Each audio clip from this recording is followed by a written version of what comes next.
denominazione origine controllata garantita.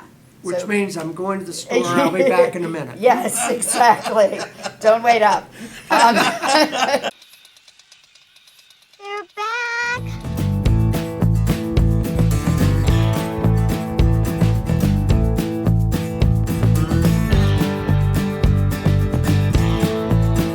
Coming to you nearly live from the Beer to Whiskey pop-up studios on the taproom floor of Noble Vice in Greenville, South Carolina, in the Pelham Road area of Greenville, South Carolina.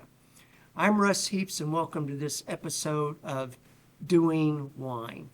And I'm here with my good buddy on the other end of the dais here, Big John Richards, who's giggling and laughing because this is like our third or fourth episode of doing this, and we're still figuring things out.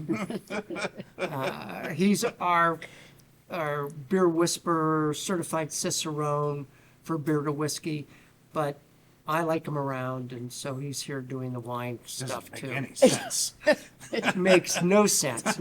What would you say you do here? And believe me, the more we do this, the less sense it makes to me. Having said that, we're here with our buddy Susie Barrows. Look at that. And I know, it's Hit raining. it See how smooth the kid go? Hit it first time. Holy cow, it's only taken 4 episodes to make this happen. Finally got above 60 miles an hour. Yeah, Sis. We're doing it. We're on cruise control. she's a proprietor here at Noble Vice Wine Company that has all sorts of great wines. They've got beer, and they've got and vermouth. For some reason, that's a big deal. I don't know why. Oh, geez, I don't know. That's why I probably shouldn't even be moderating this, because I have no idea. But anyway, it's a good sit. There's a wine bar. You sit there, and they've got chairs, and they do all kinds of good stuff here. Wine classes and Murder mystery nights. yes. Where Anyway, no one actually dies, but yeah, someone nobody dies actually, figuratively. nobody, Not as of yet. Not as of yet. nobody's been killed yet, but it's early and John's an easy target over here. In any event, I'm turning this over to Susie because she is picking wines for us for these things and talking about the wines, the grapes, the region.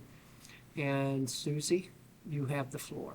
All right. Well, what we're tasting now, again, a new wine by the glass, something I'm excited about, something that is different off the beaten path. We're in Italy. We're in the region of Calabria, which is the most southern region of mainland Italy. And then you can cross over the strait to get to Is that like Sicily. in the heel of the boot? Yes, exactly. Okay, Exactly.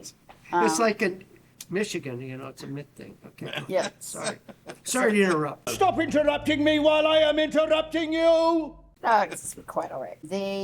So Calabria hasn't always been known for their great production, not as much as other regions are sort of famous for their wine production. But just coincidentally, I was doing some reading one day about, the wine, what's going on in the wine industry, and this region in Calabria, just Ciro, which is pretty much the name of the wine, like it's known as Ciro, even though that's not the grape, was just awarded the first DOCG, which stands for Denominazione Origine Controllata Garantita.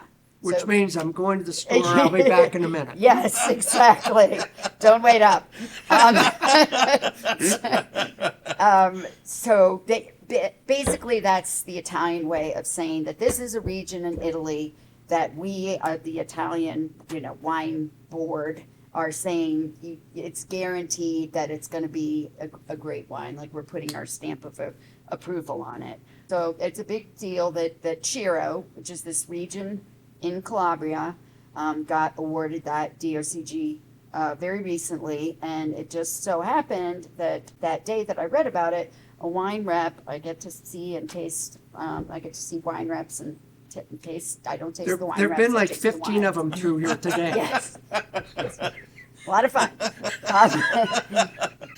We had to start turning them away. Yeah, Right, we had to, yeah, they're exactly. lined up at the door. Very intimidated by the podcast. So that's this day that I read about Ciro just getting the DOCG, and I had a wine rep bring in this example, and I decided to put it on by the glass. So it just seems, fated to happen.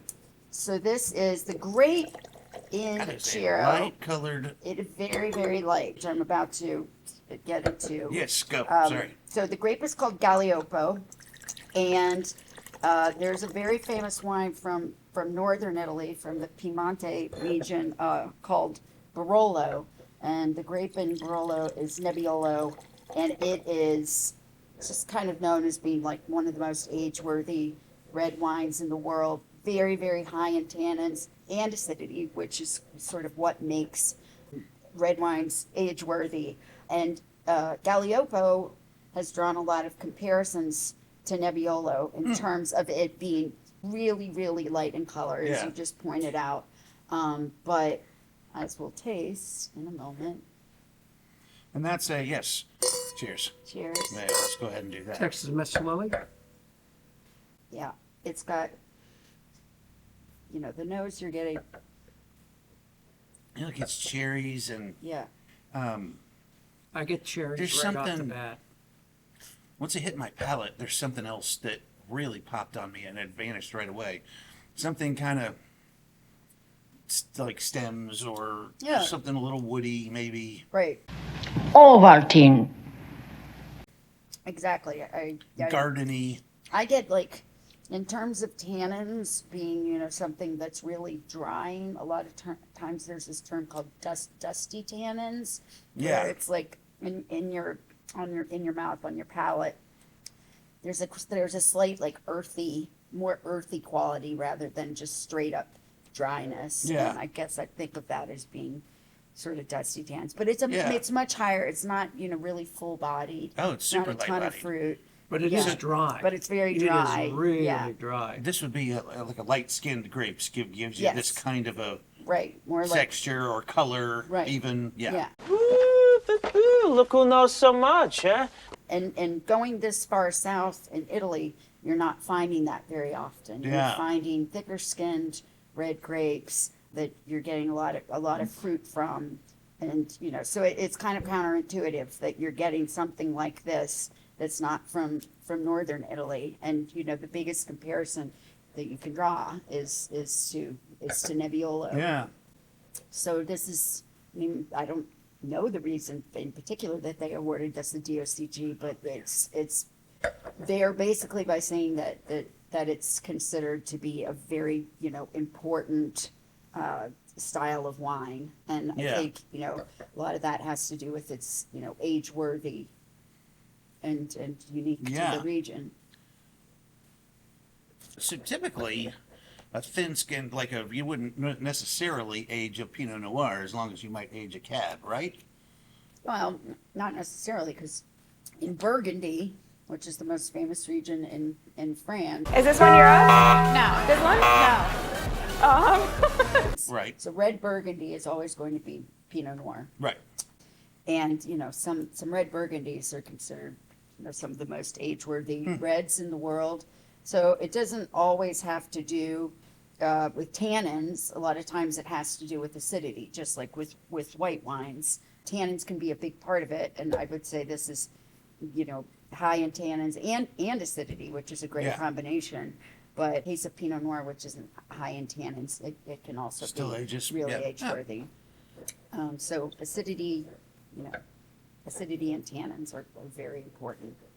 Well, I think this has a really nice balance to both those things because I get a little of that, like you said, that earthy, dusty tannins, and then the acidity actually just powers through that. I think when I sip, and I'm left Right. with some acidity on the finish, and Yeah.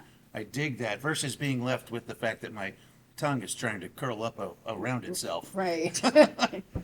And that as it ages, like the acidity and the tannins, they sort of start balancing out and, becoming more in balance with the fruit, which is there. Yes. It's just you're getting more of the acidity and the tannins right now. 5-10 years, it's gonna they will have reduced, or it's just kind Yeah. of melted more. So a into wine the like pie. this is 2023, so it's got a couple of years and some change on it probably. Yeah. How long do you think a wine like this might sit and age gracefully? I think that this could go 5 to 10 years without a problem. And then, this is, because this is an example that's affordable enough for me to do by the glass, I'm sure there are, versions that are, much more, higher end, and then that's when you start talking about them being able to age over 10 years. Yeah. So, selling this by the bottle, what is the price? 25 to 30. Wow, Yeah. that's a lot of wine. It's for- a lot of wine. Yeah. Yeah. Especially for something that you can Yep. put down and Well, I love that you do that here, that you have so many of these wines that are off the conventional radar, thank you. that are reasonably priced and extraordinarily good, especially at that price point. You do a really good job of that. Thank you so much. It's to me, this is a lot about education and showing people new things. Right. I don't want to be showing boring wines. I like turning people on to things that they've never heard of. Right. I like this a lot. This was a fine choice. Thank you Yes. very much. Thank you. Nothing but the best from this. Anything else? Yeah. Anything I else? think we can go. Yeah. So damn lucky. See you next time.